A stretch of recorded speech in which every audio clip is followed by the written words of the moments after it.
നിർമ്മാണ പ്രവർത്തനങ്ങൾക്കുള്ള ചൈതന്യം അഗ്നിയിൽ നിന്ന് കിട്ടുന്നുവെന്നാണ് വിശ്വാസം. എല്ലാവരും പ്രാർത്ഥിച്ചോളൂ.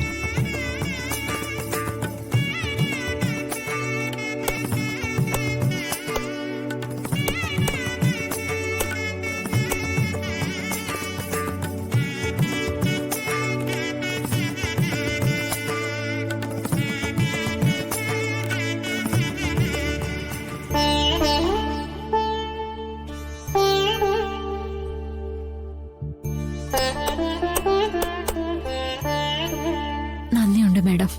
സന്തോഷായില്ലേ? ഇനിയും എത്രയും പെട്ടെന്ന് ഇവിടെ ഒരു വീട് വരും. എന്തിനാ കരയുന്ന? സങ്കടങ്ങളെല്ലാം തീരാൻ പോവല്ലേ? എന്റെ മോക്ക് നല്ലൊരു വീട് വെച്ച് താമസിക്കണമെന്ന് വലിയ ആഗ്രഹമായിരുന്നു. പക്ഷെ ആ ഭാഗ്യം അവൾക്കുണ്ടായില്ല. ഇവിടെ ഇപ്പൊ ഉണ്ടായിരുന്നെങ്കിൽ എന്ത് സന്തോഷമായിട്ട് നിന്നേനെ. അവള് മൂലം അവളുടെ ഈ ആഗ്രഹം നിങ്ങൾക്ക് വേണ്ടി ഞങ്ങൾ സാധിച്ചു തരുമല്ലേ? സമാധാനായിട്ടിരിക്ക. ഈശ്വരൻ ചിന്തിക്കുന്നത് പോലെയല്ലേ നമുക്കൊക്കെ ജീവിക്കാൻ പറ്റൂ. ഈശ്വരൻ മനുഷ്യന്മാരുടെ രൂപത്തിലും ചിലപ്പോ വരും. അത് ഞങ്ങളിപ്പോ കണ്ടു മാഡത്തിലൂടെ. ഞാൻ ഇതിനെല്ലാം ഒരു നിമിത്തമായെന്നേ ഉള്ളൂ.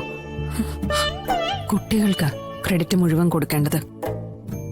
ഈ സന്തോഷം പോരെ നമ്മുടെ ദുഃഖങ്ങളെല്ലാം മറക്കാൻ. എല്ലാത്തിനും നന്ദി മാഡം. മാഡത്തെ ഈശ്വരൻ രക്ഷിക്കും.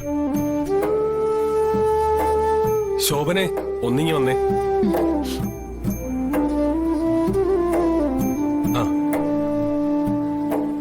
മോന് സന്തോഷമായോ? അനു, ഇവർക്ക് വീട് പണിയുന്നവരെ താമസിക്കാൻ ഒരു സ്ഥലം വേണമല്ലോ. അതിനിപ്പോ എന്താ ഒരു വഴി? എനിക്ക് പരിചയമുള്ളൊരു ആശ്രമമുണ്ട് മാഡം. അവിടെ ഒന്ന് സംസാരിച്ചു നോക്കട്ടെ. എങ്കിൽ എത്രയും പെട്ടെന്ന് സംസാരിക്കേ. ഇവരെ സുരക്ഷിതമായ ഒരു സ്ഥലത്താക്കിയാലേ നമ്മുടെ ജോലി പൂർത്തിയാവൂ.